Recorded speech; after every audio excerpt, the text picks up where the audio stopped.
Hi అండి అందరికీ. నేను రాజేశ్వరి కార్తిక్. మేము యూట్యూబ్ స్టార్ట్ చేశాక చేస్తున్న ఫస్ట్ వీడియో ఇది.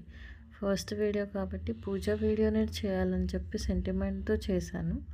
సో అందుకని మీ ముందుకు పూజ వీడియోతోనే వచ్చాము. నేను నా కొడుకు కలిసి చేసిన పూజ వీడియో మీరందరూ కూడా చూసేయండి.